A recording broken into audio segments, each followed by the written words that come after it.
Selamat malam teman-teman, kembali lagi bersama saya. Sebelumnya perkenalkan, nama saya Laurensius Irwanti Saputra dengan NIM 2013001. Izin, pada kesempatan ini saya mereview sebuah skripsi. Salah satu tugas mata kuliah saya yaitu rekayasa perangkat lunak. Mohon maaf apabila pada kesempatan ini saya melakukan kesalahan atau penyampaian kata yang kurang tepat, dan juga saya mohon izin kepada pemilik skripsi ini untuk mereview skripsi ini dengan judul Sistem Pendukung Keputusan Pemilihan Bidang Keahlian Menggunakan Metode Analytical Hierarchy Process. Oke, skripsi ini dari Universitas Negeri Yogyakarta. Kita next. Kita lihat pada daftar pustakanya. Pada daftar pustaka, khususnya pada bab 3, metode penelitian, dan juga bab 4, hasil penelitian dan pembahasan, itu yang kita bahas pada video kali ini. Oke, kita langsung saja. Kita sedikit mengutip pada bab pertama. Pada bab pertama, sistem ini dan si peneliti melakukan penelitian pada salah satu program studi Teknik Informatika Fakultas Teknik Universitas Negeri Yogyakarta atau PTI FTUNY. Kenapa dia membuat sistem ini? Karena dalam program studi Teknik Informatika itu sendiri dan kurikulum yang menawarkan mata kuliah konsentrasi pada semester 5. Maka dari itu si peneliti melakukan pembuatan sistem ini untuk memudahkan mahasiswa-mahasiswi dalam memilih mata kuliah sesuai dengan keahliannya masing-masing. Biasanya pada semester 5 mereka itu ada mata kuliah yang ditawarkan itu dikelompokkan menjadi 3 bidang keahlian.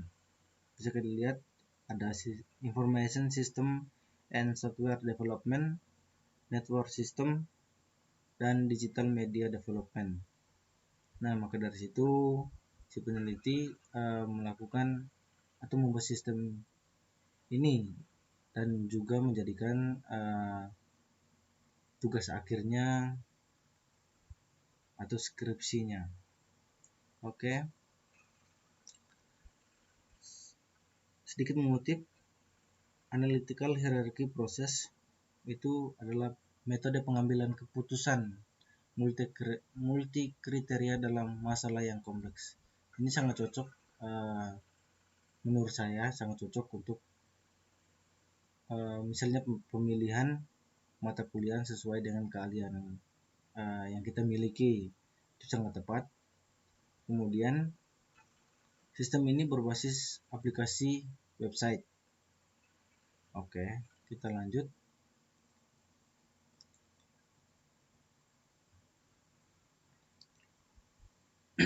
Kemudian kita lihat ada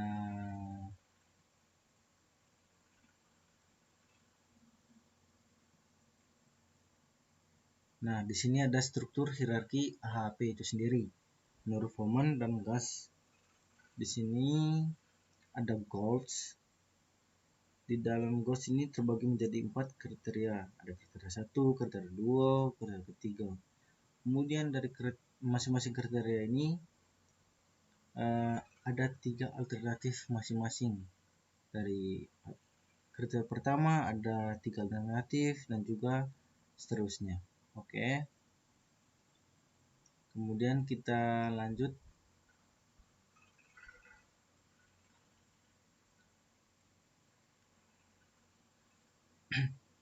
Di sini saya hanya menjelaskan sesuai dengan tugas mata kuliah saya RPL. Kemudian kita lihat diagram alur penelitian yang digunakan si peneliti untuk membuat sistem ini. ada analisis kebutuhan, desain dan perancangan sistem, pengembang sistem, review and inspection, kemudian biasanya itu ada revisi ya, kemudian pengujian aspek functionality, reliability, dan efisiensi. Ada analisis data, pengujian aspek, analisis data, kemudian yang akhir kita lihat adalah produk akhir atau sistem yang sudah jadi.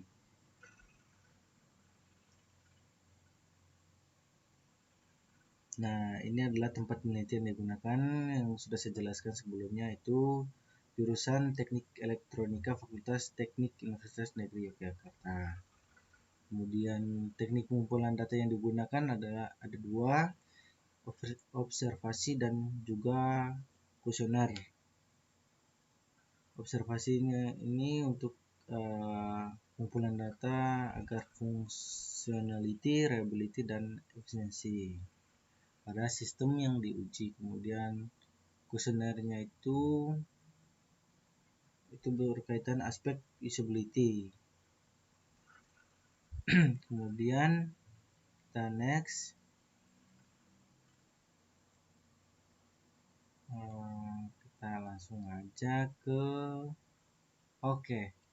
sini ada model pengembangan sistem yang digunakan, yaitu menggunakan prototype menurut Pressman 2010. Ada listen to customer, kemudian ada build revised mockup, kemudian customer test drivers mockup. Ini adalah alur atau model pengembangan sistem yang digunakan dalam pembuatan sistem ini.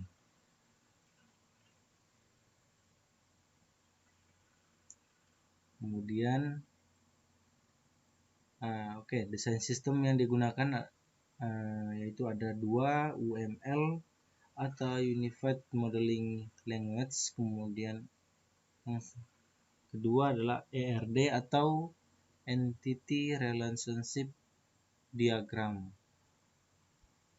Kita lihat pada use case diagram bagian admin, yang mana ada admin itu sendiri, kemudian ada sistem. Ada sistem, admin yang bisa manage question, manage prefetch, comparison, kemudian bisa juga manage answer, kemudian authorization. Kita next saja. Kemudian dari sisi user, ada user dan juga ada sistem otomatis. Kemudian dari user itu sendiri bisa take survey, kemudian get result. Kita next pada activity diagram. Activity diagram bagian admin. Admin bisa login. Ketika sudah login, dia ketika benar atau valid, dia bisa memanage PVC, manage question, kemudian bisa input PWC, kemudian ketika diproses, ketika lebih kecil dari 10%, maka dia save PWC. Ketika lebih besar sama dengan 10%, maka dia kembali input PWC. Pada bagian ini manage question. Ketika manage question, di sini terbagi menjadi 3. Ada input question type, input question, kemudian input answer, kemudian dari input answer dan input question type kemudian langsung tersimpan atau save question, atau menyimpan question yang diinput. Ketika tidak valid, ketika melakukan login, dia langsung otomatis selesai. Dari user itu sendiri ada text survey. Text survey ini kalau kita lihat dari arah panahnya itu seperti back loop atau kembali pada loopback kalau nggak salah, atau kembali pada dirinya sendiri. Kemudian get result. Oke, kenapa saya bisa mengatakan seperti itu? Karena biasanya dalam perancangan sistem, arah panah itu merupakan aliran atau jalur kerja dari sebuah sistem yang dirancang. Oke, kita next. Ada ERD-nya atau Entity Relation Diagram atau ERD.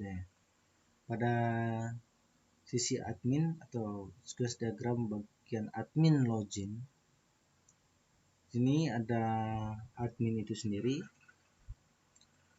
Ketika melakukan login, dia akan masuk kepada form login pada sistem. Ketika sudah melakukan login, dia akan masuk pada input akun. Ketika sudah input akun berhasil, ketika sudah dimasukkan di pods akunnya, ketika valid, dia akan kembali ke langkah berikutnya. Adalah kita bisa lihat di sini ada dua, satu yang besar, satu yang kecil. Kita lihat yang kecil karena lihat dari anak panahnya, yaitu valid. Itu yang ke-8 itu redirection to admin home. Itu adalah kita masuk pada menu home admin itu sendiri. Oke, ketika sudah masuk pada menu admin, kemudian juga dari menu admin itu sendiri,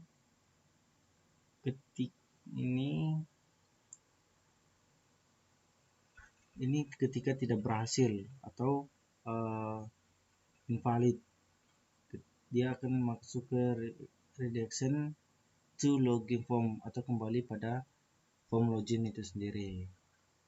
Oke, dari sisi ini adalah admin minus pwc sequence diagram. Kita next saja, kita langsung ke bagian usernya. Oke. Dari usernya tuh otomatis ada usernya itu sendiri. Ketika melakukan get index, masuk pada sistem, kemudian diarahkan pada show index, kemudian kita langsung klik start, langsung otomatis masuk pada redirection to aplikasi atau pada menu website itu sendiri. Ketika sudah masuk,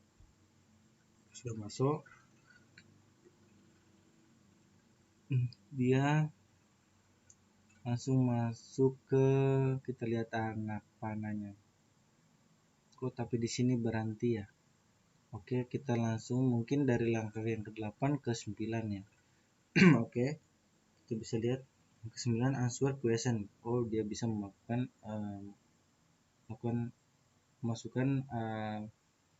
question atau pernyataan, kemudian di save, redirection next page, kemudian ketika sudah melihat dia juga bisa get result. Oke, sini ada call save answer ketika berhasil, kemudian ada juga call result, ada dua ya. Oke, kita next. Oke, di sini ada ERD database-nya. Di sini ada beberapa tabel. Yang pertama tabel kriteria, alternatif, jenis pertanyaan, kemudian ada pertanyaan, jawaban, kemudian penggunanya. Ini kita lihat dari tabel pertanyaan ini ada hubungan atau relation kepada tabel kriteria, alternatif, jenis pertanyaan, dan jawaban. ERD itu sendiri kurang lebih adalah hubungan antara tabel dalam satu database. Oke, Sini adalah tampilan atau rancangan awal tampilan pada website ini. Ini dari sistem dari sisi adminnya ada login, kemudian ada password. Ketika bisa login ke sini ada menu home, PWC, kemudian kriteria. Kemudian dalam kriteria itu bagi menjadi 3, Dolor, Magna, Aliqua. Kemudian ada menu logout juga. Oke, kita next. Dari sisi user itu sendiri, ketika masuk langsung pada menu home. Kemudian ada menu what, ada menu how. Ketika klik start, dia langsung masuk ke sini. Ini adalah grafik result HP. Oke. Untuk pengujian sistem itu sendiri meliputi function, reliability, dan efisiensi. Oke. Kita next.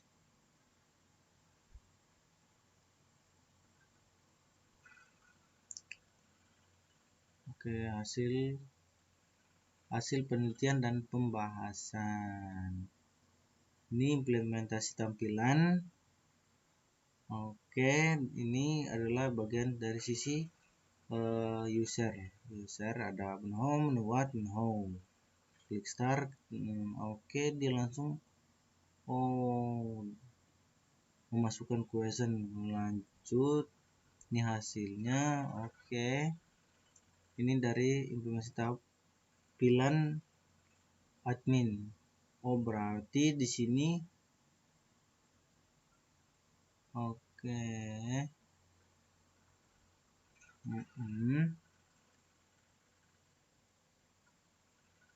Dari sisi adminnya ada login, kemudian maaf gambarnya kurang jelas, kurang lebih menunya bagian kiri ya.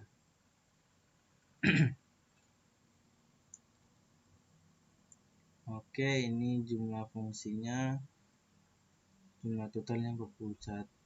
Untuk komponen akurasinya itu hasil pengujian secara link. Oke, semuanya ada ini JavaScript, CSS ada juga. Oke. Kemudian hasil pengujian komponen interoperability. Oke. Berarti dia di Windows 7 yang browser EA70 itu hasilnya tidak ada. Oke. Ini adalah hasil pengujian reliability. Oke. Ini kuesioner yang digunakan. Data hasil pengujian usability. Oke, kita next saja. Nggak perlu bahas. Kemudian di sini daftar pustaka yang digunakan. Oke, pada lampiran apa yang ditampilkan? Ada permohonan izin penelitian. Oke. Ini surat keterangan atau izin. Oke. Ini source kode yang digunakan. Oke, banyak. Kita next.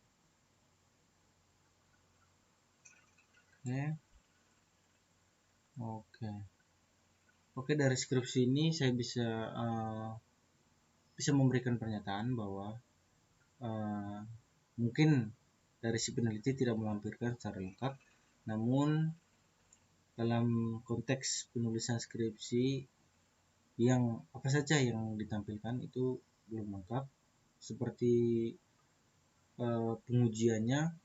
Di sini hanya pengujian, mungkin sistem ini melakukan pengujian secara yang disebutkan, Yang kedua, tidak ada surat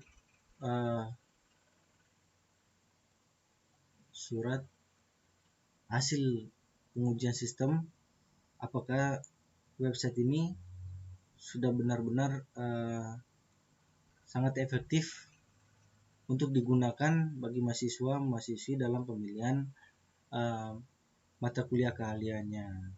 Oke, sekian dari saya. Kemudian kita next pada skripsi yang kedua. Saya juga mohon izin kepada pemilik skripsi. Di sini saya akan mereview sedikit skripsi dengan judul reservasi tiket online menggunakan SMS Gateway untuk memesan tiket bioskop berbasis Android. Oke, ini skripsinya dari Fakultas Matematika dan Ilmu Pengetahuan Alam. Oke, dari Ruang Studi Teknik Informatika. Universitas Sumatera Utara, Medan. Oke, kita next. Kita next pada daftar pustakanya. Kita lihat pada bab perancangan sistemnya sendiri menggunakan use case diagram, activity diagram, class diagram, sequence diagram. Ada juga itu bagian dari UML itu sendiri. Kemudian ada ERD, DFD, flowchart. Oke. MySQL-nya sebagai database-nya. Oke. Ada metode pengujiannya juga pada bab ketiga. Oke. Diagram konteks, DFD, flowchart, ERD, use case, activity diagram, class diagram, sequence diagram. Ini perancangan sistem yang digunakan. Oke, pada bab keempat perancangan dan implementasi. Oke, kita lanjut aja. Oke, kita next pada bab pertama.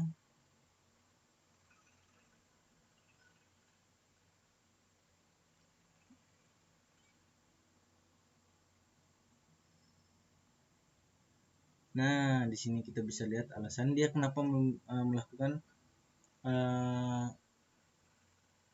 atau membuat sistem ini. Nah, di sini dia jelaskan pesanan tiket bioskop dengan menggunakan mobile saat ini masih menggunakan SMS. Oke. Terus SMS harusnya dikirim sesuai dengan format tertentu sehingga masyarakat tidak kesulitan untuk menghafal format pemesanan dan memesan tiket menggunakan mobile. Oke. Mungkin sebelumnya itu si pengguna atau kita sendiri melakukan kebingungan atau kesusahan melakukan pemesanan tiket untuk menonton di bioskop. Di sini menulis juga mempermudahkan masyarakat yang memesan tiket film di bioskop. Oke.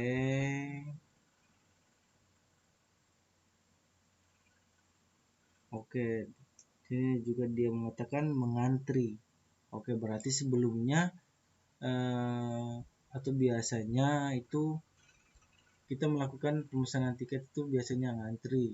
Itu sangat membuang waktu kita dan juga si peneliti berinisiatif untuk pembuatan sistem ini untuk mempermudah dan juga lebih efektif untuk digunakan masyarakat.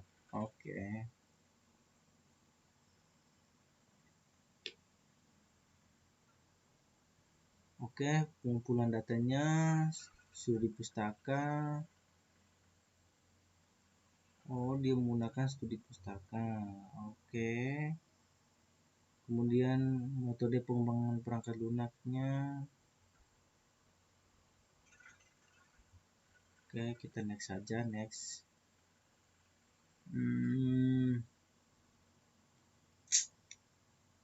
Next. Ini landasan teori kita nggak perlu bahas. Kita next terus. Oke. Oke, sistem arsitektur sistem operasi Android. Oke. Kita lanjut aja, ini landasan teori semua. Ini adalah bagian dari use case diagram. Ini adalah simbol-simbolnya. Ini adalah landasan teori, kita nggak perlu bahas. Oke, next. Oke, ada ERD. Oke, next. Flowchart, DFD, ya. Oke. MySQL. Oke, sini kita metode pengujian dia menggunakan O2, satu black box, kedua white box. Oke, ini dari Freshman 2005. Kemudian perancangan sistem. Oke, tahap perancangan menggunakan DFD, flowchart, dan juga ERD. Oke, kita lihat ini adalah diagram konteks. Oke, kita lihat ini ada entitas pemimpin, beberapa entitas, satunya pemimpin, staf pengujian, penjualan, kemudian administrator. Oke, di sini si entitas pemimpinan hanya menerima laporan penjualan mungkin per bulan atau per tahunnya. Kemudian staf penjualan itu hanya dia bisa melakukan rekod penjualan transaksi, mungkin berkaitan dengan harga-harganya. Kemudian langsung dimasukkan aplikasi bioskopnya. Kemudian dari sini dia melaporkan pada laporan penjualannya. Oke, misalnya ini baru mengerti saya.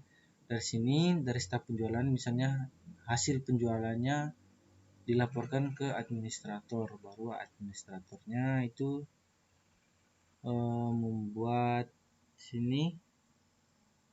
di sini rekod administrasinya itu bisa rekod anggota, kemudian rekod film, kemudian bisa rekod user, dan juga rekod harga tiket. Oke. Dari sistemnya ini sendiri dia sistemnya laporan rekod user, kemudian dan juga laporan rekod user. Ada dua, sama aja sih, laporan rekod user, nggak ada perbedaannya. Oke. Yang kedua, laporan rekod film dan juga laporan rekod anggota. Mungkin di sini saya agak bingung. Di sini dia dari sistemnya, dari database-nya itu menampilkan laporan penjualan ke administrator. Ya, saya mengerti sudah. Oke, dari sini dari rekod penjualannya itu masukkan ke sistem yang dimana itu bisa dilihat oleh administrator dan juga pemimpin. Oke, baru saya mengerti. Kemudian dan juga administrasinya bisa rekod anggota, rekod film, harga tiket, dan rekod user. Oke, next. Kita ke DFD. DFD-nya ini dari sisi admin, yang mana admin bisa login, kemudian data admin, pengelolaan data admin, kemudian masuk ke reservary tiket. Dari sini data reservary, kemudian ke cek data reservary, kemudian pemesanan. Dari reservoir tiket dia ke data pemesanan, input registrasi, data pesanan, data registrasi, dan data pesanan, menampilkan informasi data pesanan, kemudian kembali ke adminnya sendiri. Oke. Ini DFD level 1 yang diusulkan. Oke. Mungkin sebelum lanjut saya sedikit mengatakan bahwa ini adalah DFD level 1 yang diusulkan. Itu dari diagram konteks ini sendiri, kemudian diturunkan menjadi DFD level 1 yang diusulkan. Mungkin yang menjadi kekurangan dalam skripsi ini, atau mungkin si peneliti tidak melampirkan sistem yang sebelumnya atau DFD yang sebelumnya, yang menjadi perbedaan antara yang sebelumnya sama yang diusulkan. Otomatis kalau pernyataan yang diusulkan, biasanya sistem itu sudah memiliki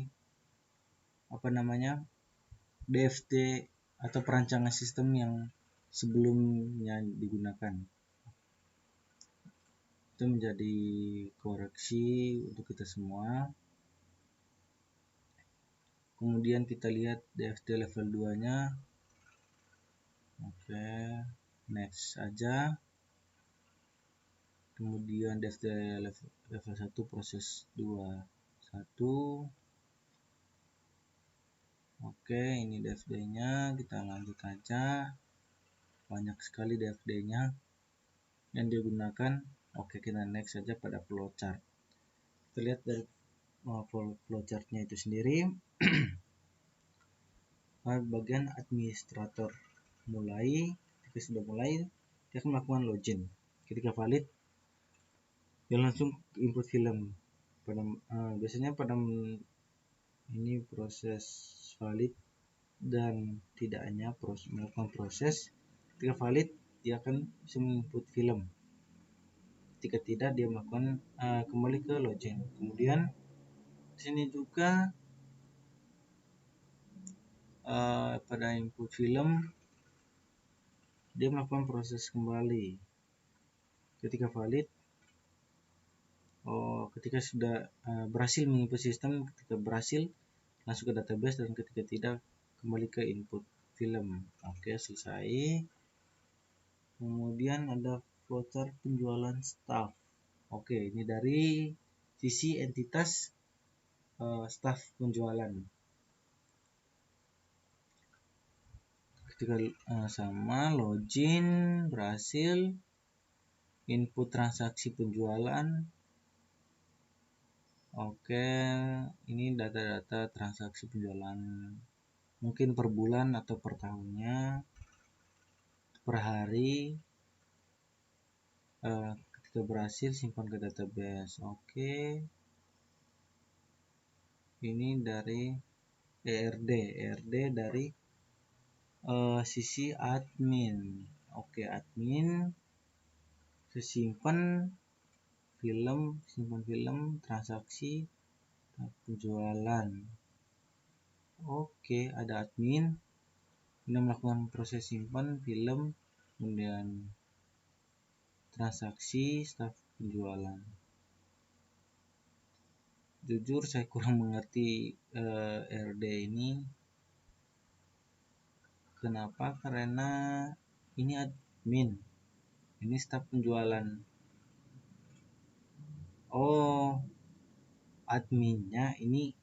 Adminnya bisa simpan, bisa melakukan, bisa menginput, bisa melakukan yang tujuannya film. Kemudian juga staf penjualan transaksi yang tujuannya film juga, karena kita lihat anak panahnya. Oke. Itu bagaimana? Lanjut aja.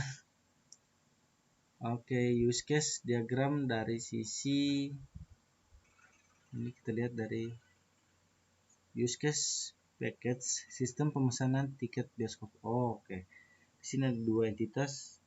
Tentunya ada admin, customer, dan juga sistem itu sendiri otomatis. Ini adalah sistem pemesanan tiket bioskop mobile, yang mana adminnya itu mengelola data pada website, kemudian customer pemesanan tiket pada mobile, kemudian juga bisa mengelola data pada website. Ini juga use case diagram ini menurut saya kurang bagus dan saya merasa bingung. Kenapa? Karena customernya itu bisa mengelola data pada website. Mungkin mengelola data ini dalam arti menginput data pemesanan mungkin, tapi di sini sudah dilampirkan pemesanan tiket pada mobile, dan juga admin hanya bisa mengelola data pada website, yang seharusnya otomatis si admin yang seharusnya bisa mengelola data pada website, bukan customer. Kalaupun customernya itu bisa mengelola data, itu berkaitan dengan pemesanan tiketnya, misalnya penginputan data atau dan lain-lain. Itu yang menjadi tugas atau PR buat saya juga, karena use case ini saya merasa bingung. Oke, kita lanjut. Pemesanan tiket pada mobile. Oke, di sini ada customernya bisa melihat film yang segera ditayang.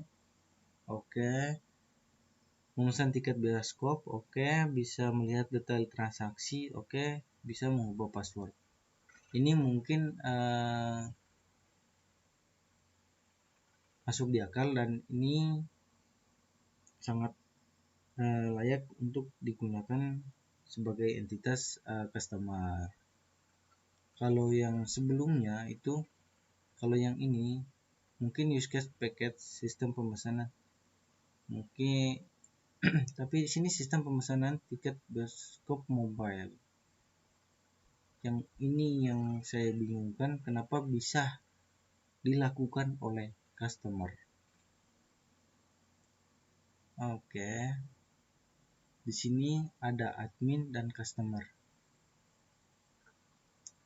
mengelola data pada website. Dari sisi adminnya sendiri bisa mengelola film, bisa mengelola bioskop, bisa mengelola transaksi, bisa mengelola member.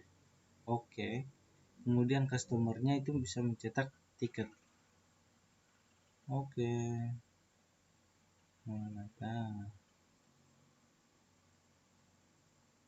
ini adalah activity diagram cari lokasi.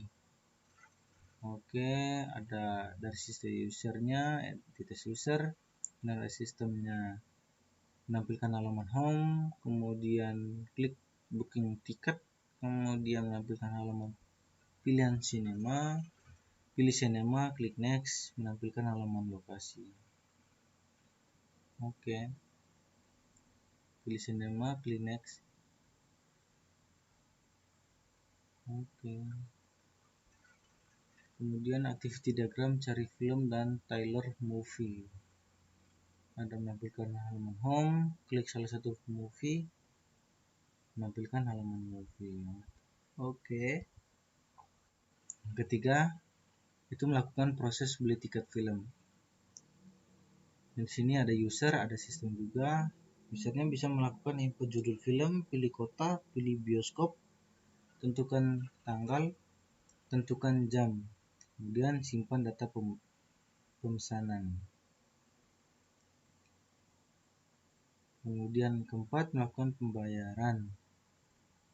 Oke, melakukan pembayaran di mana ketika masuk halaman home, user memilih halaman pembayaran, kemudian menampilkan halaman pembayaran. Kemudian sini kita melakukan proses apakah submit atau cancel. Ketika cancel, kembali ke menu home. Ke submit, dia akan menampilkan ke database dan menampilkan juga total pembayarannya. Oke. Sekali. Sini ada class diagram tiket system. Oke, ada movie, tiket, booking, ada tabel sheet, ada tabel cinema, ada tabel location, ada detail transaction tiket. Oke. Ini sequence diagram akan login.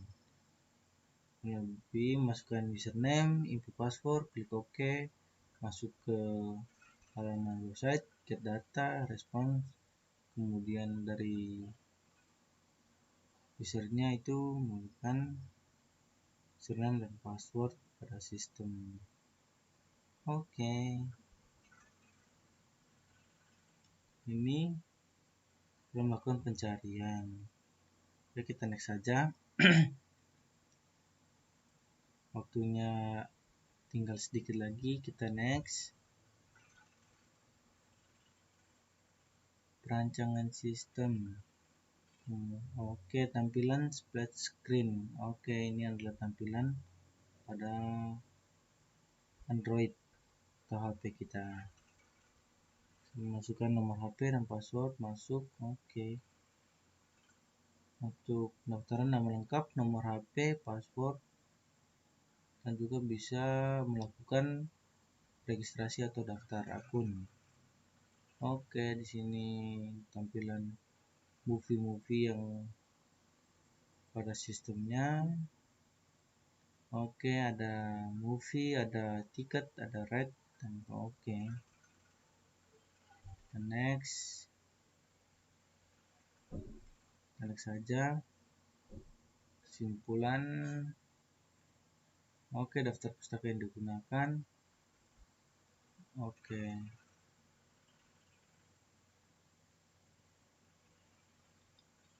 Oke.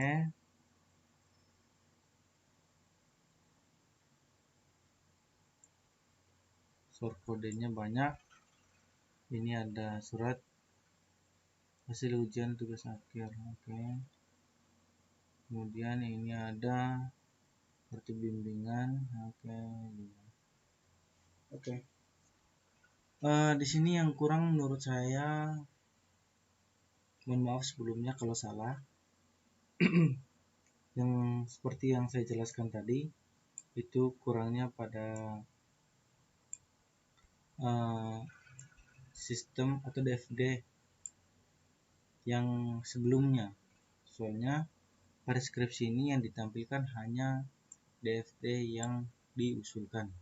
Dan juga di sini dia dijelaskan pengujian sistemnya itu menggunakan black box dan white box. Sedangkan saya sudah melihat bahwa di sini tidak ada tabel atau hasil pengujian black box dan white boxnya.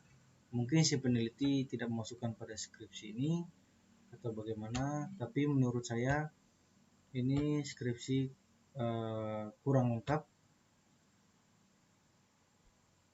tapi sudah bagus.